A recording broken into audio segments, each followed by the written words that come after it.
안녕하세요. 저는 귀여운 손녀를 키우고 있는 평범한 할머니입니다. 여러분들은 사주팔자, 미신, 이런 것들을 믿으시는 편입니까? 믿으실지 안 믿으실지 모르겠지만 저는 한때 안 믿는 사람이었어요. 과거엔 안 믿는 사람이었으나 지금은 솔직히 진짜 그런 게 있는지 잘 모르겠어요. 어쩌면 정말 사주라는 게 실제로 존재하는 게 아닐까라는 생각이 가끔 들 때도 있어요. 왜 제가 이런 고민을 하게 됐는지 지금부터 여러분들께 들려드리려고 해요. 제 이야기를 듣고 여러분들은 어떻게 생각하는지도 궁금해지네요. 저는 아까 말씀드렸다시피 미신을 전혀 안 믿는 사람이었어요. 하지만 저희 어머니께서는 미신에 굉장히 맹신하시던 분이셨죠. 그래서 제가 아주 갓난아기 때 어머니께서 제 사주를 본 적이 있으셨어요. 저는 타고난 팔자가 사나워서 주변 사람을 잃기 쉽다고 했다는 거예요. 특히나 남자와는 상극이고 여자와 잘 맞는다고 했다더라고요. 사주라는 게 정말 있는 건지 아니면 우연의 일치였던 건지는 잘 모르겠지만 저는 아버지와의 추억을 전혀 기억 못할 정도로 정말 어릴 때 아버지께서 병으로 돌아가셨었어요. 그래서인지 안 그래도 미신에 맹신하던 어머니는 확실히 사주팔자가 있다고 믿게 되셨고 늘 제게 사람을 사귈 때 깊게 사귀지 말고 남자는 피하라고 하시더라고요. 심지어 좋은 사주를 가진 생일을 돈 주고 사자는 말도 안 되는 소리까지 하셨었어요. 저는 미신을 안 믿었으니 당연히 사주팔자 같은 것도 믿지 않았죠.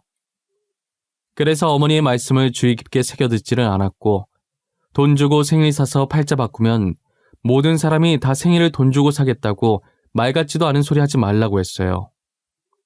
어머니는 정말 제 생일을 살 기세였지만 저의 만류로 사지 않으셨어요.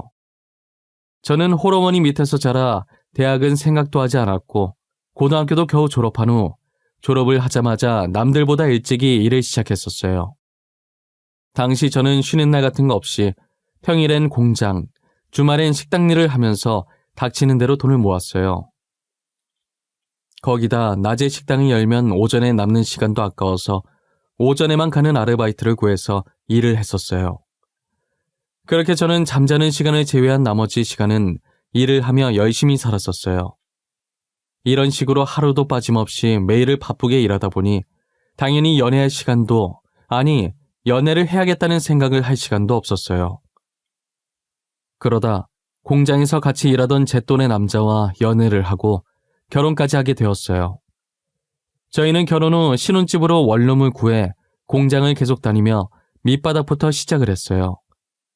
저는 주말마다 하던 식당 일을 그만두고 각종 자격증 따서 공장을 나와 다른 회사에 취직을 했고 남편은 공장 사장님께 잘 보여 운 좋게 다른 건설회사에 좋은 조건으로 취직을 할 수 있게 됐어요. 남편과 저는 회사에 들어가기 위해 안 해본 일도 안 해본 공부도 없었던 것 같아요. 그래도 저희가 운이 따라주는지 둘 다 꽤나 괜찮은 회사에 들어가게 되었죠. 게다가 그동안 모아왔던 돈과 공장에서 받은 퇴직금으로 전세지만 빌라로 이사도 가게 되었어요. 그동안 돈 모은다고 이세 계획은 없었는데 결혼한 지 3년 만에 이사 가고 처음으로 이세 계획도 짰었어요. 임신이라는 게 결코 쉬운 일이 아니라는 걸 알고 마음의 준비를 단단히 하고 있었어요. 그런데 저희가 예상했던 것과 다르게 한 번만에 바로 임신이 된 거예요. 매일 일에 찌들려 있던 저희는 임신 소식에 처음으로 활짝 웃어본 것 같아요. 저와 남편은 부부금슬이 좋아서 싸워본 적도 사소한 말다툼을 해본 적도 없었어요. 그런 저희가 딱 한 번 말다툼 아닌 말다툼을 했던 게 임신 후 직장 문제 때문이었는데요. 저는 계속 일을 할 수 있었는데 남편은 아이보다는 제가 걱정돼서 일을 그만두게 하더라고요.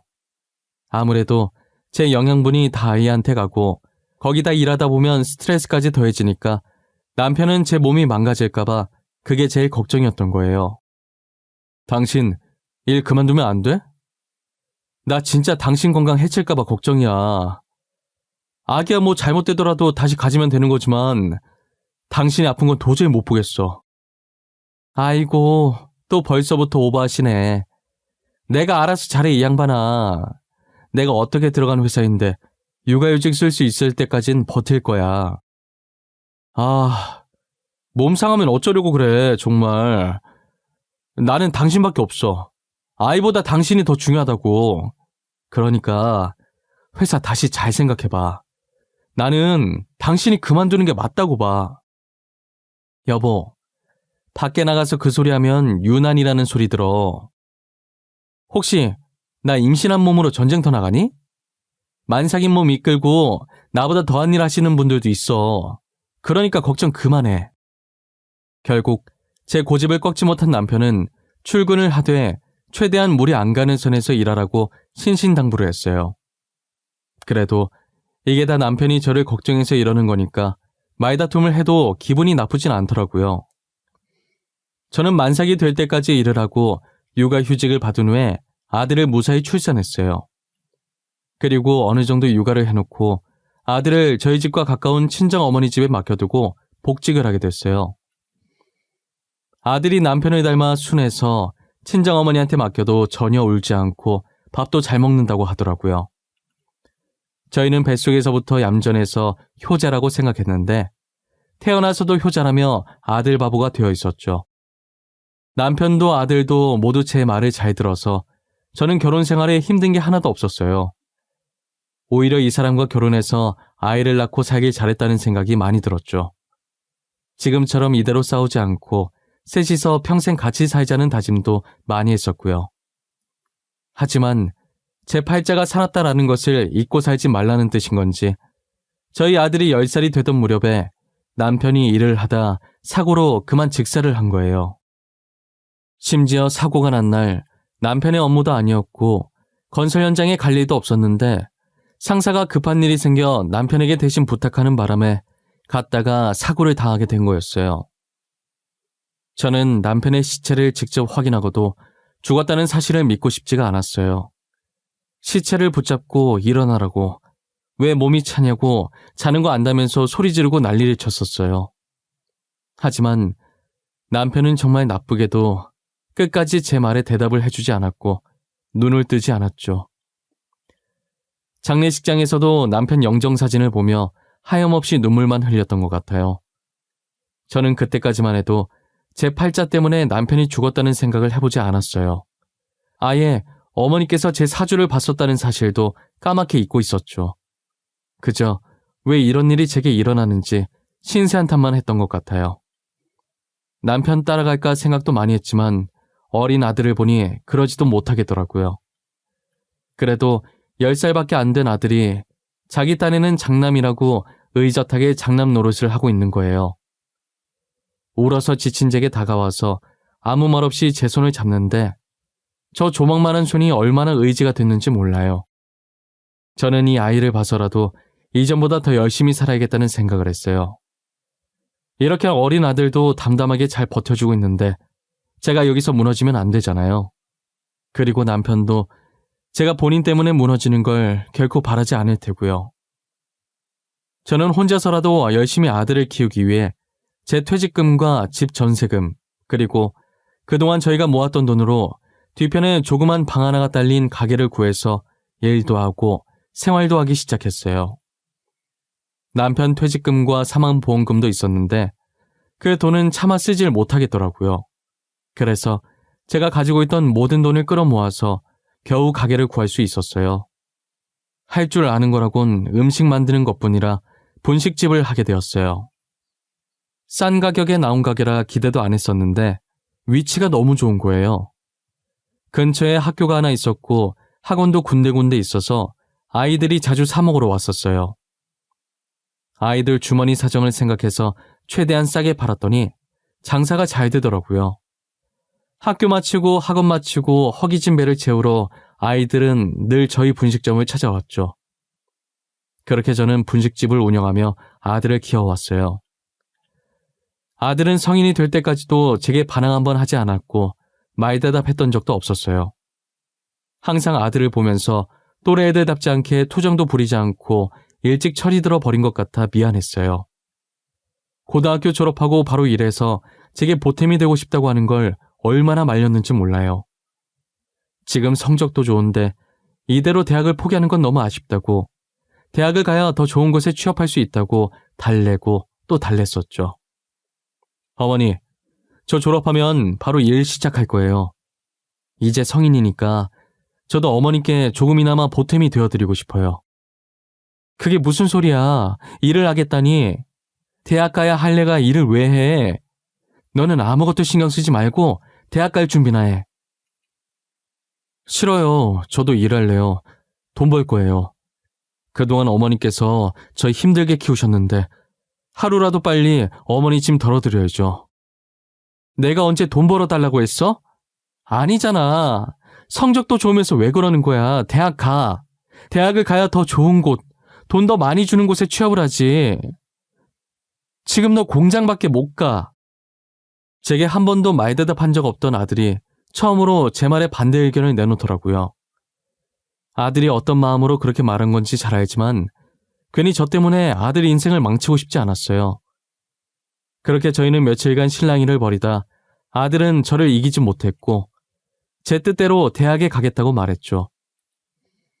아들은 평소 성적이 좋았고 수능까지 잘 쳐서 이름 있는 대학교에 들어갈 수 있었어요.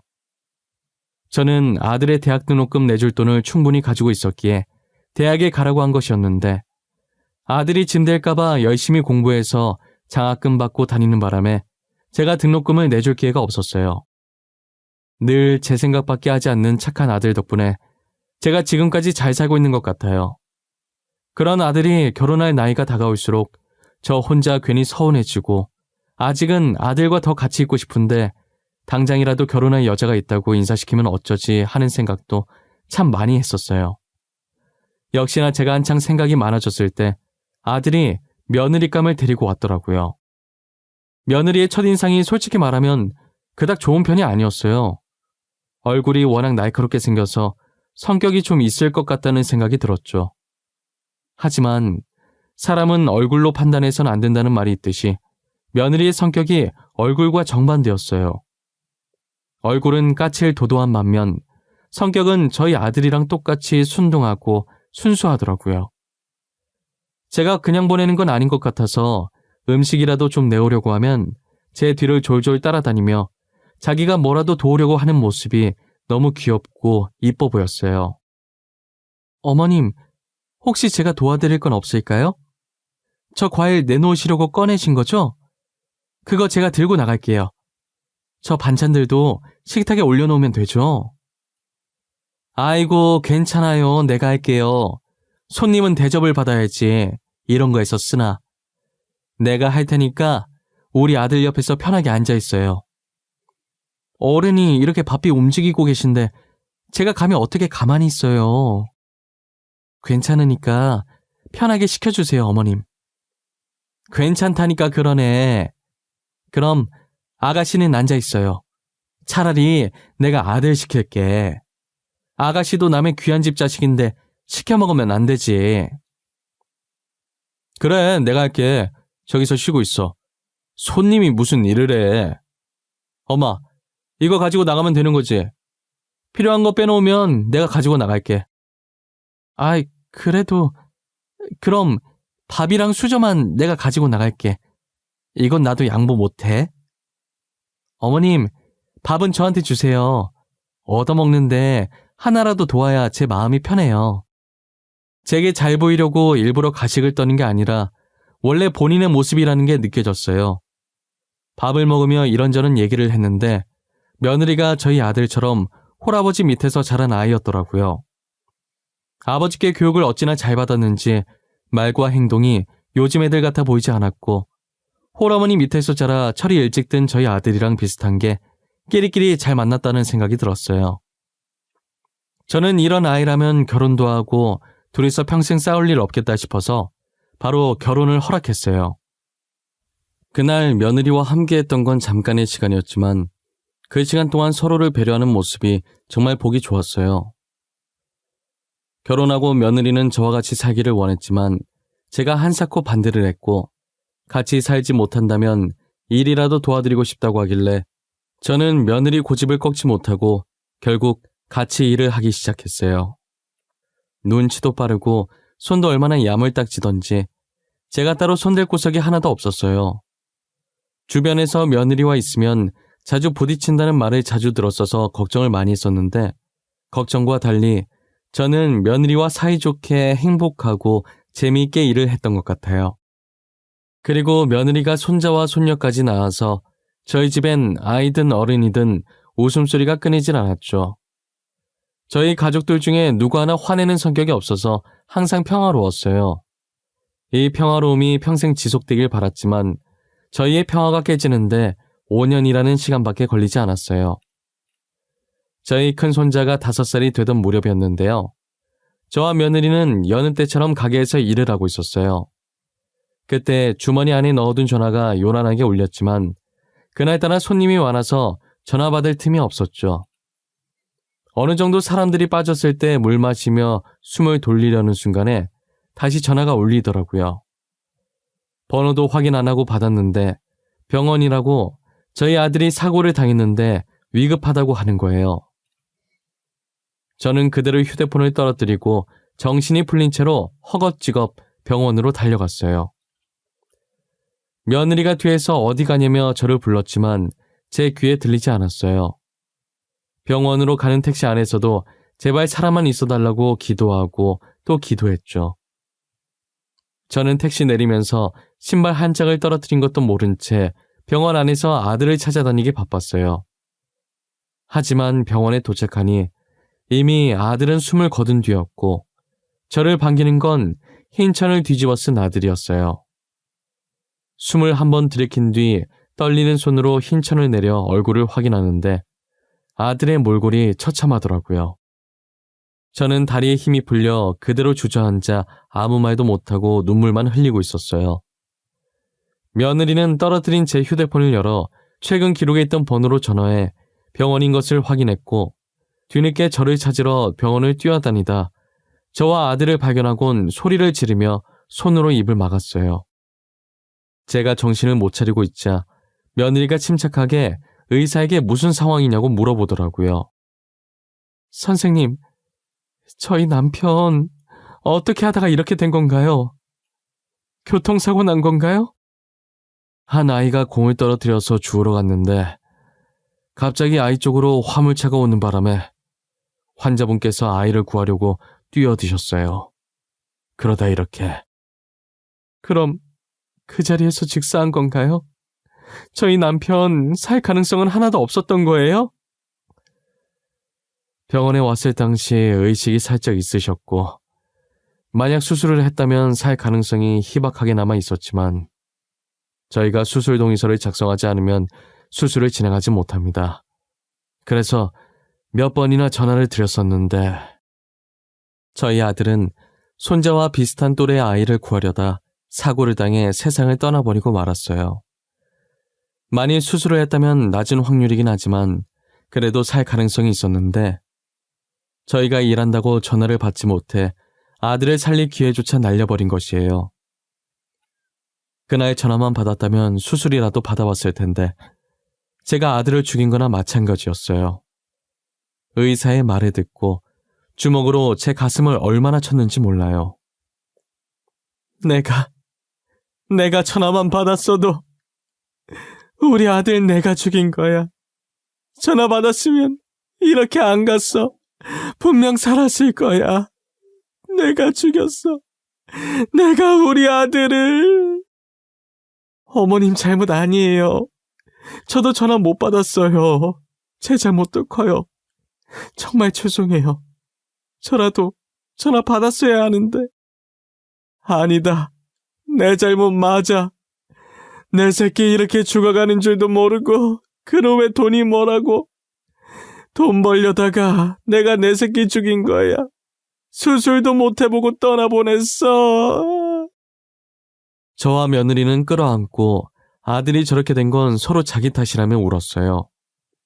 아들이 살리고 떠난 아이의 부모님은 저희를 찾아와 죄송하다고 그리고 감사하다고 고개를 숙였어요. 모든 장례식 비용을 지불하겠다고 무슨 말로도 위로가 안 되겠지만 정말 죄송하다며 울었어요. 저는 그 아이의 엄마 손을 잡으며 저희 아들이 살린 귀한 목숨이니 아이를 소중히 키워달라고 제 아들이 바친 목숨이 아깝지 않게 잘 키워달라고 하니 아이의 엄마는 울면서 고개를 끄덕였어요. 저와 며느리는 아들의 마지막 배웅을 해준 후 가게로 돌아왔어요. 정말 추억이 많은 장소지만 아들을 죽인 장소나 마찬가지인 이 가게에 더 이상 있고 싶지가 않았어요. 결국 저는 가게를 다른 사람에게 팔아버렸고 그 돈으로 혼자 살 만한 조그만 집을 구했어요. 며느리는 자신의 집에서 살라고 했지만 이제 남편도 없는데 더 이상 시어머니까지 모실 필요가 없으니 저는 며느리의 제안을 완강히 거절했어요. 혹시나 제가 다른 생각을 하지 않을까 걱정됐는지 며느리는 수시로 저희 집을 들려서 제 안부를 묻고 이것저것 필요한 게 없는지 꼼꼼하게 본 뒤 챙겨주곤 했어요. 그러다 문득 저는 저희 어머니께서 예전에 제게 말씀해 주셨던 사주가 생각이 난 거예요. 너는 항상 조심해야 돼. 그 무당이 너 팔자 사납다고 조심해야 된다더라. 주변 사람 잃기 십상이래. 너 때문에 죄 없는 사람들이 죽을 수도 있어. 죽기까지요. 알겠어. 조심할게 엄마. 그 말 지금 몇 번째인 줄 알아? 귀에 딱지 앉을 것 같아. 그러니까 그만해. 내가 알아서 잘할게. 너는 남자랑 안 맞다고 하니까 나중에 결혼하면 남편한테도 조심하라고 하고 자식으로 아들 낳으면 아들한테도 조심하라고 일러. 알겠어? 알겠다고 엄마. 이제 제발 그만 좀 해. 지겨워 죽겠어. 꿈에서도 그 소리 들릴 것 같아. 진짜 진절머리나. 걱정되니까 그렇지. 네 아빠도 죽었잖냐. 그 무당 용하다고 소문났어. 그 사람이 말한 것 중에 틀린 거 하나도 없었다더라니까. 지금 엄마 말은 내 팔자 때문에 아빠가 병 생겨서 죽었다는 말이야? 그럼 내가 아빠 죽인 거냐고. 무슨 말 같지도 않은 소리야? 당시엔 미신, 사주팔자 같은 거 믿지 않아서 지금까지 무심결에 넘어갔었는데 아버지의 남편의 아들까지 죽고 나니 정말 제 사주 때문에 이렇게 된 건가 싶더라고요. 저는 손자를 살리기 위해서라도 며느리를 멀리해야겠다는 생각이 들었어요. 하지만 며느리는 제 말을 듣고도 그런 게 어디 있냐며 저를 멀리하지 않으려고 했죠. 제가 아무리 말해도 멀리할 것 같지 않아 저는 며느리에게 말하지 않고 이사를 가버렸어요. 그렇게 며느리와 연을 끊은 지 3년이라는 시간이 지났던 것 같아요. 이제 혼자의 생활이 익숙해질 때쯤 누군가 저희 집 배를 누르더라고요. 저는 택배인가 싶어 확인도 안 하고 문을 열어주었는데 문 앞에 며느리가 서 있는 거예요. 놀라서 인사도 못하고 있는데 며느리는 며칠 동안 있다 갈 거라고 하면서 저희 집으로 들어오더라고요. 아이들은 어떻게 하고 왔냐고 하니 친정 아버지께 맡기고 왔다고 하는 거예요. 제가 가란다고 해도 안 갈 게 뻔했기 때문에 일단은 차를 한 잔 꺼내줬어요. 여기까지는 어떻게 알고 온 거야? 혹시 누가 알려줘서 왔니?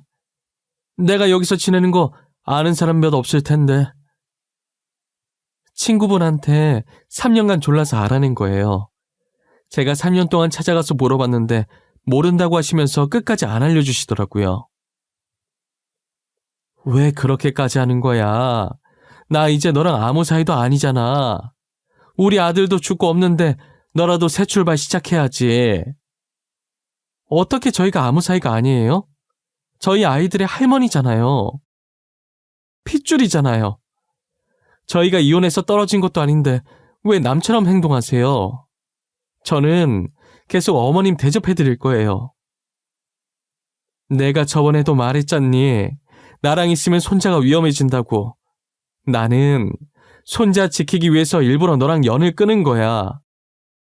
솔직히 저는 그런 거 모르겠어요. 전 사주팔자 같은 거 안 믿거든요. 그런 건 제가 만들어가기 나름이죠. 저희 같이 만들어 나가요. 우리 같이 가요, 어머님. 며느리와 대화를 하는데 누구 하나 지려고 하지 않는 것이 정말 창과 방패 같았어요.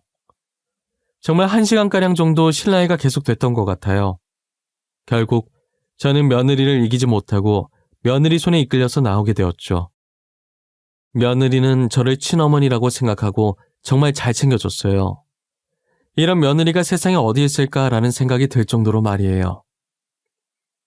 그렇게 1년 후, 손자가 9살이 되던 해 제가 그동안 우려했던 일이 터지고 말았죠. 건강하던 손자가 백혈병에 걸리면서 골수 기증자를 찾지 못해 저희 곁을 떠나게 된 거예요.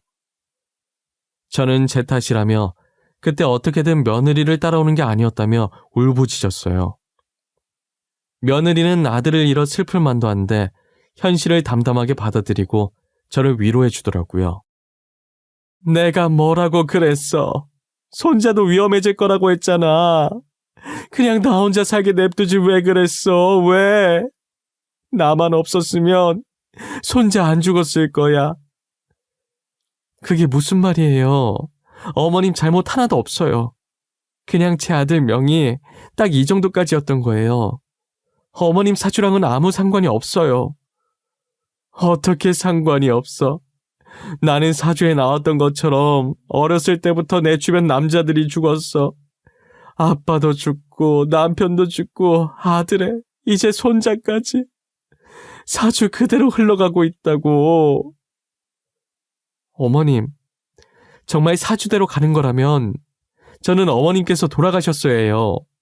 그런데 이렇게 건강히 잘 살고 계시잖아요. 사주 이런 거 다 거짓말이에요. 상술이라고요. 알고 보니 며느리도 어렸을 때 사주를 봤는데 저처럼 팔자가 사납다고 했다더라고요. 제가 남자와 안 맞다고 나왔듯이 며느리는 손이 여자랑 안 맞다고 했다는 거예요. 처음엔 며느리도 어머니와 고모가 돌아가셔서 믿었다고 하더라고요. 그런데 제가 이렇게 건강히 살아있으니 사주팔자 그런 거 다 거짓말이라는 생각이 들었대요. 그래서 자신은 거기에 얽매이지 않으려고 했고 저도 그런 말에 휘말리지 않게 하고 싶었대요. 제 사주가 어떻게 나왔든 사람들은 주어진 명대로 사는 거라고 자기 탓으로 돌리지 말라고 하더라고요. 사람이 죽는다는 게 그렇게 말처럼 쉬운 것도 아니고 며느리가 하는 말도 맞는 것 같은 거예요. 아버지, 남편, 아들, 손자의 죽음은 제가 어떻게 할 수 없는 사고였고 병이었으니까요. 정말 사주팔자라는 게 있다면 이 세상 모든 사람들이 다 좋은 사주 샀을 거라고 하더라고요. 예전에 제가 어머니에게 했던 말을 며느리가 그대로 해서 놀랐었어요. 애당초에 사주를 돈으로 사고 팔 수 있다는 게 말이 안 되잖아요. 그래서 저는 더 이상 사주에 얽매이지 않아야겠다고 생각했어요. 손자의 마지막 가는 길을 본 후 며느리와 저는 일상으로 돌아왔어요. 며느리는 여전히 저를 자신의 친어머니처럼 잘 챙겨주며 살고 있어요. 저도 며느리를 딸 삼아 아들에게 못해줬던 것들을 해주고 있죠. 이 일이 있었던 것도 벌써 15년 전 일이네요. 현재 며느리는 저희 추억이 가득 담겨 있는 분식점을 다시 매입해 계속 운영 중이고 제 손녀는 건강히 자라 이제 곧 성인을 앞두고 있어요. 자기 아빠 닮아 공부를 잘했던 손녀는 의대를 가려고 준비 중이에요. 저는 이제 손녀도 다 키웠겠다, 노후를 즐기려고 계획을 세우고 있고요. 예전에 몸을 혹사시키며 일했던 게 이제야 탈이 나서 지금 제 몸에 안 아픈 곳이 없었어요. 그나마 다행인 게 암이나 큰 병은 없었고 연골같이 나이 들면 아픈 곳들이 짜잘하게 아팠어요. 그래서 치료를 받으러 병원을 왔다 갔다 하는데 누군가 저를 발견하고 제 손목을 잡는 거예요. 김철용 씨 어머님 아니세요? 혹시 저 기억 안 나세요? 김철용 씨께서 20년 전에 저희 애 구해주셨잖아요. 그때 애기 엄마시구나. 이제 나이가 있어서 사람 얼굴을 잘 까먹네요. 안녕하세요. 어떻게 여기서 다 만나네요. 잘 지내셨어요? 저희 아드님 덕분에 아들과 잘 지냈지만 어머님은 어떻게 지내셨어요? 제가 어머님 안부 묻는 것도 정말 실례네요. 실례될 게 뭐가 있어요. 저도 잘 지냈어요. 그런데 병원에 어쩐 일이세요? 어디 아프신가? 저희 아들이 이 병원에 근무하거든요. 아드님이 살려주신 저희 아들 지금 잘 컸어요. 어머님 말씀처럼 저희가 소중히 잘 키웠어요. 나중에 아드님 만나면 떳떳하게 말할 수 있을 만큼요. 제 손목을 잡아챈 건 다름 아닌 저희 아들이 살린 아이의 엄마였어요. 저는 20년이라는 세월이 흘러 이미 아이의 엄마 얼굴을 잊은 지 오래였지만 아이의 엄마는 한순간도 제 얼굴을, 아들 이름을 잊은 적이 없다고 하더라고요. 그리고 늘 제가 한 말을 가슴속에 새기고 아이를 열심히 키우려고 애썼다고 했어요. 그런데 인연이라는 게 무서운 게 어떻게 많은 병원 중에 제가 다니는 병원 의사가 되었을까요? 저와 아이의 엄마는 어떻게 이런 인연이 다 있냐며 신기해했죠. 저는 아이의 엄마와 연락처를 교환해 종종 연락을 하곤 해요. 안 그래도 된다고 했는데 계속 음식 같은 것들을 제게 선물로 보내기도 했죠. 아들이 맺어준 좋은 인연들 덕분에 제 노후는 든든한 것 같네요. 며느리도 아이의 엄마도 이렇게나 저를 챙겨주니 말이에요. 이 행복도 언제까지 갈 수 있을지 모르겠지만 15년간 아무 일 없었던 것처럼 앞으로도 제 주위에 있는 인연들과 아무 탈 없이 잘 지냈으면 좋겠습니다. 제 사연은 이렇게 마치려고 합니다. 이 사연을 보시는 모든 분들도 부디 건강하시고 행복하셨으면 좋겠어요. 사주팔자에 얽매이지 마시고 본인 삶은 본인이 만들어 나가셨으면 좋겠습니다. 저도 남은 생 행복하고 즐겁게 살도록 노력할게요. 감사합니다.